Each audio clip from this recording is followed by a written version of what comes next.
Hello, this is my video commentary about Principal AngryJoe response to CD Projekt Red's Cyberpunk apology video. Enjoy.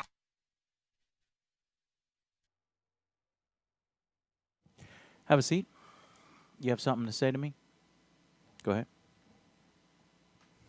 Here it is right here from the Cyberpunk 2077 Twitter handle themselves. Dear gamers, below you'll find CD Projekt's co-founder's personal explanation of what the days leading up to the launch of Cyberpunk 2077 looked like, sharing the studio's perspective on what happened with the game on old generation consoles. What went wrong? What went wrong? Let us watch this together. Twitter doesn't have a very good video player, so hear it. My name is Marcin Iwiński, and I'm the co-founder of CD Projekt. When I started CD Projekt 25 years ago, one of its founding principles was honest and direct communication with gamers. When CD Projekt Red, the game development part of CD Projekt, was born, it added something important to that principle, the ambition to make the best games in the world. I believe him. I believe him right there. But, you know, as things go along, you can see how things can get messy, how it can get muddied by investors, how it can get, you know, a little confusing on when to release, when is the maximum time for profit, when is the maximum time for game efficiency. It became our mission and something that guided us up until now. The money. Based on that legacy of genuine and honest communication, you've trusted us and pre-ordered our game. And despite good reviews on PC, the console version of Cyberpunk 2077 Was did not bad. meet the quality standard we wanted it to meet. Good. I and the entire leadership team are deeply sorry for this, and this video is me publicly owning up to that. Okay. Please don't fault any of our teams for what happened. They all are incredibly talented and hardworking. That's true. Myself and the board are the final decision makers, and it was our call to release the game. You screwed up. Although, believe me, we never ever intended for anything like this to happen. I assure you that we'll do our best to regain your trust. I think you knew what might happen if you released it in that state, and you did it anyway. Calculated risk. Now I'd like to tell you how the situation looked like from the inside. Okay. Cyberpunk 2077 is huge in scope. And I'm not only talking about quests or things you see at first glance. I'm talking about a multitude of custom objects, interacting systems, and mechanics. In the game, everything is not stretched out over flat terrain where we can make things less taxing hardware-wise, but condensed in one big city and in a relatively loading-free environment. Okay, all this might be true, but it's starting to sound like excuses. You're in my office here giving me, you know, a few excuses. Well, this and that. It's like, okay, yeah, I'll let you On finish. its own, this is a challenge, but we made it even more difficult for ourselves by wanting to make the game look epic on PCs and then adjusting it to consoles, especially old gens. And that, I believe, they are primarily a PC company. They like making PC versions look the best, be the best, and I like that. A lot of companies will develop console first and then port to PC. I hate that shit. So they probably ran into some issues going from PC to consoles, and they're addressing it here. That was our core assumption. And things did not look super difficult at first. We knew the hardware gap, yes, but ultimately, I think that time has proven that we've underestimated the task. Yep. To give a concrete example, and the main culprit, we had to constantly improve our in-game streaming system for all gen consoles. Streaming is responsible for feeding the engine with what you see on screen, as well as the game mechanics. And since the city is so packed and the disk bandwidth of all gens is what it is, it constantly challenged us. Every change and improvement needed to be tested, and as it turned out, our testing did not show a big part of the issues you experience while playing the game. Who the fuck tested the game? All you had to do was boot it up and play it. That's crazy. It's I don't even crazy. watch the Like, rest is of it the video. bots It's testing the game? Okay, let's go, As man. we got closer to the final release, we saw significant improvements each and every day, and we really believed we would deliver in the final Day Zero update. Now let's talk about the review process. We started sending our PC review keys in the first days of December. On launch day, December 10th, we hit the ground running with a really good start on PC. While not perfect, it's a version of Cyberpunk we are very proud of. At the same time, we're fighting for quality on all gen consoles till the very last moment. And every extra day of us working on the Day Zero update brought visible improvement. This is why we started sending console review keys on the 8th of December, which was later than we originally planned. This all happened while working from home with all the challenges resulting from the COVID-related restrictions. A lot of the dynamics we normally take for granted got lost over video calls or email. and we took that hit too. Now I'd like to tell you about Now, I'm not gonna fault them for COVID. Obviously, that's outside of their control. Yeah. But the reasons, around that is you chose to release it. You Exactly. could have That's delayed exactly it even what I further was gonna and say. cited the COVID reason. Now, okay. Anyways, go ahead. our plans for the future and Yeah, present a let's see. path Yeah, for that's good. Cyberpunk 2077 on consoles and PC. We have already released 3 hotfixes improving the game, but that's just the beginning. Our ultimate goal is to fix the bugs and crashes gamers are experiencing across platforms. Yes.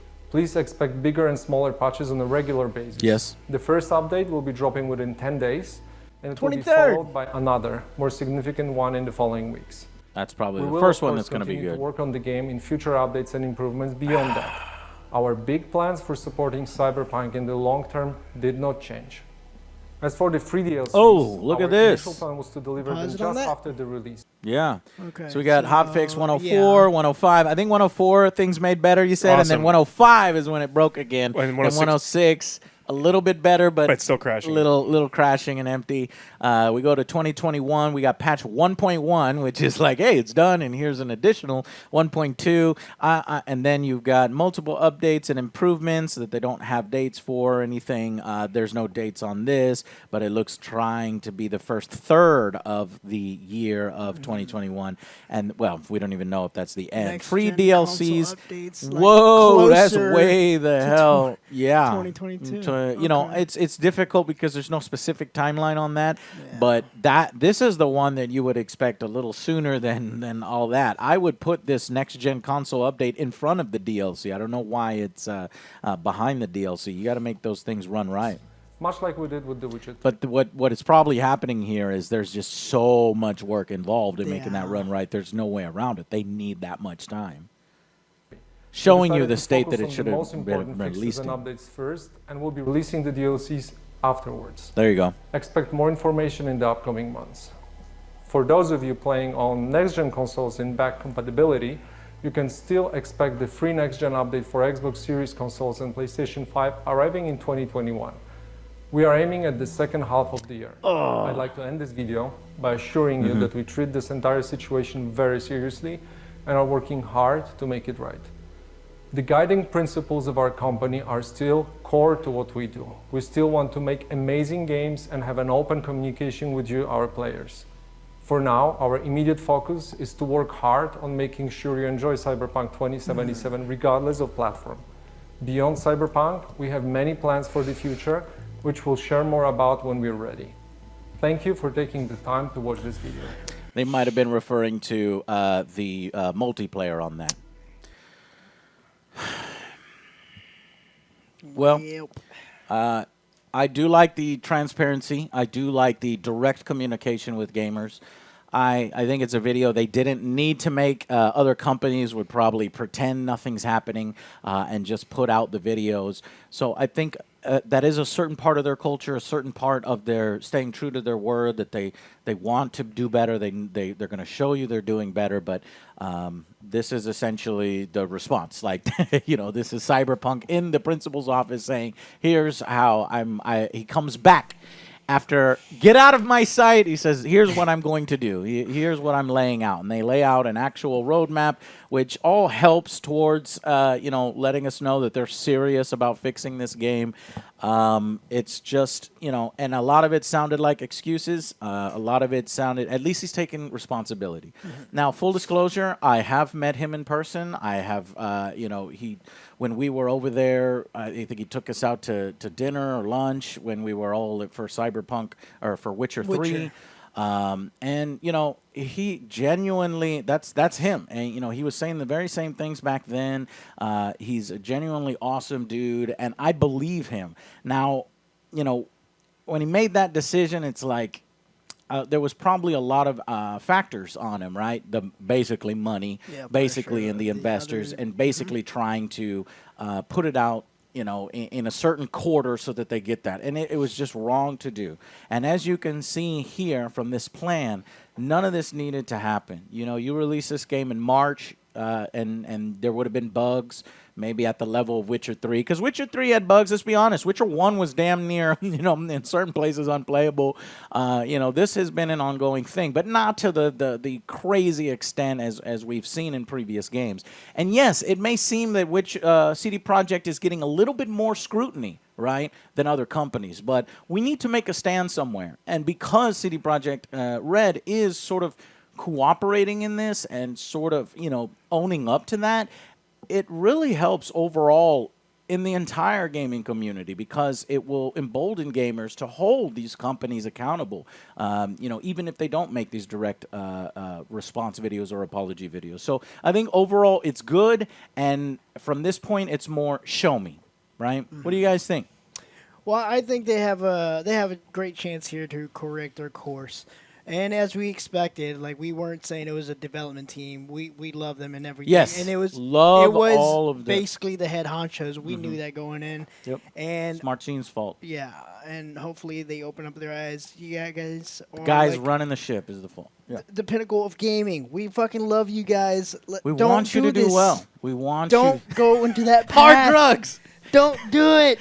Don't do that live service stuff where you release it. You don't even have and to fix it later, game, man. Okay, you're gonna fix it later. But next game, here's the thing: next game that comes out from you has to be so fucking polished. In fact, when you think it's ready, delay it another 2 months. Yes. I'm telling you, you'll have to. You absolutely have to. And that's what sucks, though. They shot themselves in the foot because they gave themselves a timeline. Like, we said we'll wait. Yeah, you guys. Well, here's the thing: is let me say this. Already knows never do this, right? If you're a YouTuber, never do this. Never give people timelines because it will absolutely screw you in the end. It's more pressure. So I do have a certain amount of respect for them to try to put out the timelines. Now it's a little ambiguous here, and that's a compromise. But that's just showing you their old selves versus their new selves and their reality, and we need to bring them back to reality. We're still holding out to a glimmer of hope, but let's hear from Alex. Why though? Like, so one of my so Maya Angelou said, when people show you, I don't even remember exactly what it is, when people show you who they are, believe them. And they've showed us exactly who they are now. Now, you met them years ago when they were like, make sure the game is playable and do all these other things. They had the trust and the love of the entire gaming community, and they betrayed it in the worst possible way. They did the thing that EA hasn't even put out a game this bad. Yeah, and so it's like, I'm still going to play their games. I still want to. I want them to fix it. I want to do all these things, but they are forever lumped in with Bethesda and EA. They are no longer the tier above them, and no amount of apology that I don't even care about. It's like this. I don't know. It felt like the old. If someone like truly betrays you and they're like, "I made a sorry video," it's like I don't care. You're still in that. You don't get to get out of it. I'm glad that you made the video. I'm glad that you explained it, and that is nice. But it's too late. The decision to keep me in your corner was made when they said, hey, do we release it when it's not done? Horribly not done. And you know goddamn well it didn't work at CD Projekt on the 10th on PS4. Oh, yeah. Because it didn't work at all. I had to stop the video and say, you knew. It was bullshit. Like, he's lying to you in his apology video. I immediately checked out. I don't care what you have to say. And at this point, they're not going to fix it till what, September? He said the second part of the year. So, in best case, October, September. Yeah, that's what I'm saying. That's the one. That's the version that they are saying has the most problems. But honestly, man, I played the PC. Well, I played both versions, and I got footage from both versions. But I had a lot of problems on the PC as well. Let's not try to act like the PC is clean of problems and all that stuff. That game needs work. A lot of stuff that this doesn't address is, are we going to get, a better version of the wanted system, a better version of the cops, the details. He can't go into the details on like that. But I want them to, in addition to these updates that remove the glitches and remove the bugs, I need them to inherently fix the core issues of the game. There is a skeletal system in place, like slapdashed there, to control the cops in the game. It's like they ran out of time and they're like, just put this simplistic programming for the AI on the cops. That needs to be completely torn apart and redone. And it's like, how long is that going to take? And, you know, and at this point, I've been seeing stories come out. They're trying to, like, gotcha stories. Oh, 70% of players have stopped playing Cyberpunk. Well, it's a single-player game. I think it's up to 80% now. Lost 80% of its players on Steam. But that doesn't mean that they won't come back. I've seen so many comments of people like, you know what, I got a refund, or I'm going to stop playing until all the patches come out and I can play a finished version of this game. And I completely agree with those people. As far as, you know, what's going on with Cyberpunk Online, you remember the multiplayer? You know, that seems like it's, if you look here, it's nowhere on this roadmap. So that is, I've been officially, I believe, delayed until 2022, and good, because I'm not really concerned with that. I'm concerned with them fixing Cyberpunk 2077 now. And honestly, you know, I wonder what Mike Pondsmith thinks. I know there's been some news stories, like he's been defending the game, and I think he's a reasonable guy, and he realizes, you know, there's a lot of good, passionate people at CD Projekt Red that have worked really hard on the game. And again, just as we just saw from the co-founder here, that the buck stops with him, and he's apologizing, and it's how do you go forward from here? I do appreciate the message. I appreciate the transparency, though I think they skirted some of the real issues. This is a PR world, right? You know, and honestly, that's part of the problem. I think maybe CD Projekt Red is putting a little too much money into the PR part and not enough into their CD Projekt, you know? Little money, they would get sued. Too much money into the PR to get a CD Projekt PR. He can't say the thing that I want him to say, right? Because he straight up, if you they lie, would get sued. If you lie in your apology video, which is what he did, he's like, "Oh, it was in a fine state when we released it for PlayStation 4." It's like, no, it wasn't, and you're being sued for exactly that. And if he admitted if he said what I needed him to say, he would be in jail. Not in jail, but he'd be sued. Yeah. But that's why I respect the fact that his morals and his like, oh, I don't care. I'm doing this video and I have to do it. And maybe he's got lawyers over his shoulder and legal over his shoulder. Like, can't do this, can't do this. I guarantee you that's what happened. I guarantee you they went over his statement with him. And honestly, it's probably the smarter move to say nothing. But I like the fact that they're still showing where they came from. They still give a shit enough, because this is how I would do it if it was my company. Well, I wouldn't have released the game early, obviously, in the first place. But, you know, it just goes to show you, you know, how this industry can, you know, chew you up and change people. Now, I do believe them when they say they're going to fix the game, and I need to see it in action, right? All this is meaningless. We're really not going to gather much out of this other than they have good intentions now. They fucked up. They admitted they fucked up, and they're going to fix it going forward. I thought the Twitter and the YouTube comments said that there was no bugs. I never want to see you in this office again. All right. Yeah. Don't make a habit out of this. You should be setting the example. We'll see you next. Don't let EA. Don't let Activision. Stop do it. not let Bethesda influencing you guys. Oh, yeah. I don't want to see you back here. All right. Thank you all very much. And this came out like right when we were doing our extended review discussion. Yeah. So our extended review discussion is coming, guys, but it will not have any of this in there. In fact, we do mention, like, it would be great if they fucking put out a release, or if they addressed us directly. Sure enough, they did. So that's why I had to rush and make a video right now, because I think that was nice, you know. And ultimately, we'll see where they go from here. All right, guys? Thank you all so much for watching, and get out of my office. See you on the next Angry Joe show. Bye, guys. Bye, guys. What the fuck? He was infected. He might have been infected. Oh, stars, this soft. No wonder so many of you dead. And what are you, UBCS? Killing your own people? He would have turned. There's your sense of self-preservation.